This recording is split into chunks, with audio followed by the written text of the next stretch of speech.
Pemirsa, Paskah adalah salah satu hari besar bagi umat Kristiani. Kali ini Jala Budaya hadir ke hadapan Anda dengan tema makna Paskah bagi umat manusia. Telah hadir di hadapan Anda dua orang narasumber. Saya perkenalkan, yang pertama adalah Ibu Lutfi Veronica ST. Selamat datang Bu Lutfi. Kemudian Bapak Alusius Suhardi MPD. Beliau adalah seorang katekis. Apa itu katekis? Nanti beliau akan menjelaskan. Selamat datang Pak Hardi. Ya. Baik. Pertama-tama saya ke Pak Hardi. Tadi saya sampaikan bahwa mungkin masih asing terminologi katekis bagi pemirsa. Tadi Pak Hardi mohon dijelaskan sekaligus memberikan pengantar tentang Paskah. Silakan Pak Hardi. Oke, jadi pekerjaan saya ini katekis gitu ya. Katekis itu guru iman. Dibedakan dengan guru agama. Nah, jadi kalau guru agama itu kan memang mengajar di sekolah, mengajar agama di sekolah. Kalau katekis itu guru agama sebenarnya, guru iman di gereja. Saya ada di gereja Katolik. Jadi kalau di gereja Kristen mungkin lebih dikenal dengan penginjil begitu kira-kira. Tapi kalau di Katolik namanya katekis. Ya, katekis. Kalau di Islam ustadz gitu Pak. Ustadz ya, kurang lebih begitu. Ya, kurang lebih begitu. Saya katekis Keuskupan Surabaya. Jadi yang kebetulan tugas saya tidak di tengah umat, di paroki begitu, tidak di tengah umat, tetapi saya ditugaskan oleh uskup, pemimpin kami, di Lembaga Pendidikan Calon Katekis Sekolah Tinggi Keguruan dan Ilmu Pendidikan STKIP Widya Yuwana Madiun, ya, yang lokasinya sana di Jalan Majen Panjaitan, ya, belakangnya Rumah Sakit Gria Husada, di situ. Ya. Tugas saya ada di situ sejak tahun 88 sampai hari ini, tidak dipindah-pindah, ya, di situ saja gitu. Begitu Pak. Ya. Gitu. Ya, ini tentang makna Paskah sendiri mungkin pemirsa. Oh ya, Paskah begini. Baik, jadi masyarakat umum mungkin mengenal bahwa hari raya yang paling paling dikenal masyarakat umum di luar gereja itu adalah Natal gitu ya. Bukan. Jadi Natal itu bukan hari raya terbesar, bukan. Hari raya terbesar di gereja Katolik atau Kristen pada umumnya itu adalah Paskah. Ya, Paskah. Hari raya kebangkitan, namanya kebangkitan Yesus Kristus bersama sengsara dan wafatnya. Jadi tidak cara menyebut ini perhatikan, mengenang merayakan hari raya kebangkitan Yesus Kristus bersama sengsara dan wafatnya. Jadi bangkit lalu mundur, bukan sengsara, wafat, dan kebangkitan. Jadi kebangkitannya bersama. Ya. Karena pentingnya itu, menunjukkan itu hari raya penting, itu dirayakan sampai 3 hari. Kalau Natal kan hanya satu hari saja. 25 Desember sudah. Kalau Paskah itu 3 hari. Hari Kamis, hari Jumat, lalu malam Paskah. Masih ditambah Minggu Paskah pagi. Ya, jadi panjang sekali. Ya. Dan dipersiapkan juga lama. Kalau Paskah, kalau Natal itu dipersiapkan hanya 4 pekan. Kalau Paskah ini 40 hari. Nah, ditambah 4 hari, hari Minggu.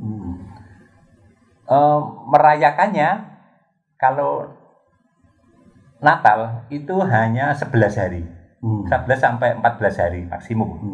Nah, dari tanggal 25 sampai hari Minggu yang menyusul tanggal 6 Januari. Ya. Pendek, jadi mau Natalan itu tidak usah tanggal 25, masih sampai Januari, sebelum Minggu ke sesudah tanggal 6 Januari itu masih Natal. Tapi sudah itu sudah enggak.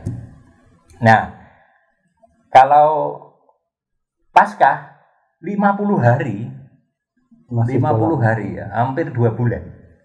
Jadi ini menunjukkan apa? Menunjukkan bahwa Paskah itu memang besar. Ya. Paskah itu puncak, sumber, dan pusat dari seluruh kehidupan kekristenan ada di situ.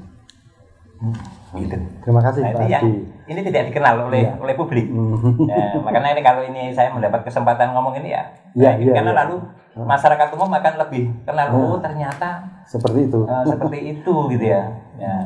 Nah ini kalau Bu Lutfi sebagai muslimah, Anda memahami Paskah itu seperti apa, Bu Lutfi?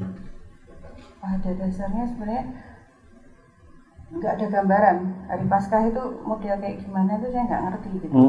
Ya benar-benar awam dalam gambaran saya bagaimana seperti apa agama Kristen atau Katolik dalam menghadapi hari raya Paskah itu. Cuma yang terbayang oleh saya itu bahwa Paskah itu identik dengan kelinci sama telur. Oh, telur Paskah. Dulu waktu kecil ikut jadi telur Paskah gitu ya. Dari teman-teman apa, aku mau berebut telur Paskah. Ya sekedar sampai di situ aja gitu. Terus kemarin kebetulan saya punya teman namanya Pak Dia, tinggal di Belanda, kebetulan bekerja di lembaga PBB. Suaminya itu orang Suriname, dulu seorang Katolik juga. Jadi karena teman dekat saya tanya-tanya seperti apa sih sebenarnya perayaan Paskah itu. Katanya suaminya dulu sebelum, ya kita kan nasionalis aja.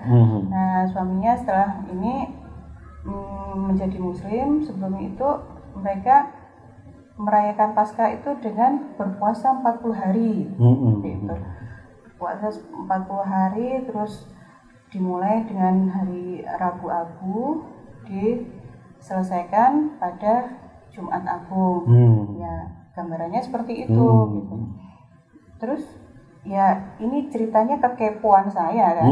Nah kekepoan saya, puasanya model kayak gimana sih gitu. Kalau orang Islam kan dari subuh sampai maghrib gitu. Terus kalau ini kayak gimana? Kalau suamiku sih dari jam 6 pagi sampai jam 6 sore. Loh, berarti puasa dalam ini bisa milih kok. Kalau suamiku kayak gini, nah kalau yang lain-lain kayak gimana gitu. Wah ya enggak tahu, dan memang dia kan bukan ahli agama itu kan, jadi wah ya enggak tahu gitu. Ya ini cuma wondering aja kayak gimana sih kayak gitu. Cuma kebetulan saya di sini bisa ketemu sama Pak Hadi, bisa bertanya-tanya seperti apa gitu kan. Kalau ini tak kenal maka tak sayang. Iya gitu. betul. Daripada kita kacau-kacau saling menghujat satu sama lain karena nggak tahu gitu kan. Nah ini kekepoannya dilanjutkan di sini saja. Gimana Pak Hadi tentang puasa menjelang Paskah tadi yang dimulai Rabu-Abu itu? Malah ini masih lumayan ya kenal puasa. Malah banyak teman-teman saya itu yang muslim tidak tahu kalau puasa ada 2 hal. Pertama memang puasa tidak dikenal orang Katolik karena puasa disembunyikan. Jadi tidak diperlihatkan. Sedapat mungkin tidak dilihat orang, sebisa mungkin ya. Hanya kalau dia ditanya lalu untuk kepentingan penjelasan ya boleh saja diterangkan. Tetapi kalau keseharian bahkan saking untuk supaya tidak terlihat, gereja itu sampai mengatakan begini, kalau puasamu sampai sudah orang repot nggak tahu lalu disuguh gitu ya, dijamu orang, makan saja, tidak akan membatalkan apa-apa, supaya tidak menyakiti orang. Sampai segitunya, karena itu lalu puasa tidak dikenal oleh orang lain karena itu disembunyikan. Bahkan ada perintah minyakilah rambutmu ketika engkau berpuasa. Itu maksudnya supaya tidak terlihat. Jadi puasanya tidak terlihat. Puasa selalu dalam konteks Paskah. Jadi dalam gereja Katolik puasa selalu dalam konteks Paskah sebagai bentuk persiapan Paskah, persiapan hari raya Paskah, persiapan karena ini hari raya besar. hari raya terbesar, agung, maka persiapannya juga harus lebih serius, harus lebih khusus. Nah, termasuk salah satunya puasa. Puasa itu di gereja Katolik yang pertama sebenarnya syaratnya satu bertobat. Jadi bertobat dulu baru orang puasa. Ojo poso nek ora bertobat gitu ya. Kok yo jenenge diet. Ya, jadi yang membuat itu membedakan puasa itu adalah karena pertobatannya. Itu puasa. Jadi puasanya benar tadi kalau mengatakan kok bisa milih, memang memilih. Puasa kami memilih. Kami hanya menentukan bawah dan atas. Atasnya bisa lebih berat dari muslim. Ya. Tapi bawahnya memang, nah celakanya orang itu kan amrih gampangnya ya juga sing isar dhewe. Itu yang jadi itu tidak dapat apa-apa, nggak ada berkahnya, nggak ada apa-apanya ulang di bawah. Ya. Di bawah itu ya ini apa di bawahnya? Puasa yang paling bawah. Hari Rabu Abu sama Jumat Agung atau Jumat Suci. 2 hari tok. Ngambil batasnya aja. Ngambil batasnya itu cuma buka sama nutup tok. Iya dah. Terus yang kedua, tiap hari Jumat selama masa prapaskah sebelum Paskah pantang.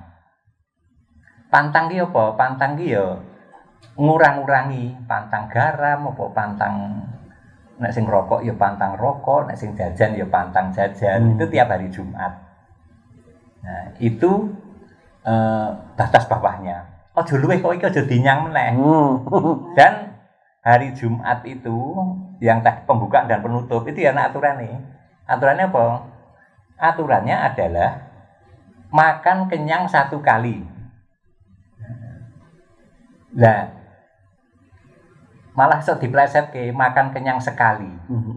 Jadi sangat kenyang. Jadi kabeh dong makan kenyang sekali, ping telu mangan kenyang terus dan puasa. Padahal maksudnya itu mangan 1 kali dalam 24 jam kenyang. Ya. 1 kali kenyang itu maksudnya itu sebenarnya aslinya. Saya kira gitu, makan 1 kalinya kenyang, yang lainnya enggak kenyang enggak apa-apa. Nah, itu saya akeh prakteknya begitu. Nah, gimana? Ya sila orang. Nah, itu ini bapak atas bawahnya. Bapak atasnya ya jauh lebih berat daripada muslim. Kenapa? 40 hari 40 malam tidak makan, tidak minum. Pergilah ke tempat yang sunyi. Ngebleng. Itu batas atasnya.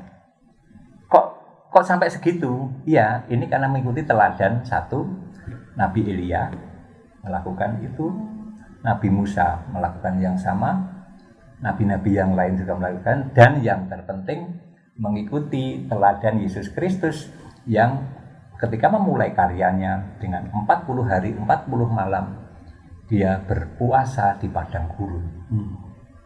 Jadi ngebleng itu tadi kalau istilah Jawa itu enggak budaya akulturasi dengan budaya Indonesia. Itu bukan. memang pembawaan dari agama Katolik sendiri. Dari Yesus sendiri melakukan itu sudah ada dalam agama Yahudi dulu. Kan itu Elia, Musa. Ya, ada Musa, ada Elia, ada Elisa. Itu melakukan itu. Nah, dari situlah kenapa ke 40 hari. Jadi puasa ini memang, saya pikir teman saya dari Suriname kan budayanya memang Jawa sekali. Mungkin memang itu pembawaan dari Jawa. Iya, kan jadi 40 hari itu. Jadi memang seluruh dunia pun melakukan itu. Iya. Itu yang atas-atas tadi. Iya, batas-atasnya. Kalau misalnya ya ini sekalian, bukan saya, karena ini saya sedang menerangkan kepada orang banyak. Ya. Saya beri kesaksian saja. Apa yang puasa saya sekarang ini, harusnya ini tidak saya katakan. Tetapi karena ini untuk kepentingan supaya jelas, kepentingan orang bertanya, ya saya jelaskan untuk memberi contoh. Saya sekarang ini berpuasa. Oh iya, Gereja Katolik menyebut air putih tidak termasuk puasa. Oh, jadi hanya makan satu kali kenyang. Ya, itu Tanpa jadi minum. air putih tidak termasuk berpuasa. Oh. Ya. Jadi boleh minum, ya? boleh minum. Itu sewaktu-waktu. Sewaktu-waktu, 24 jam nggak ada ya. masalah. Ya. Misalnya saya berpuasa sekarang ini, juga tahun lalu, juga tahun 2-3 tahun terakhir ini, jam makan saya hanya jam 4 sampai jam 5. Lebih dari itu saya hanya minum air putih. Baik, sekarang menarik Itu. sekali, tapi nanti kita lanjut pada sesi kedua. Pemirsa tetap di Jala Budaya dengan topik makna Paskah bagi umat manusia.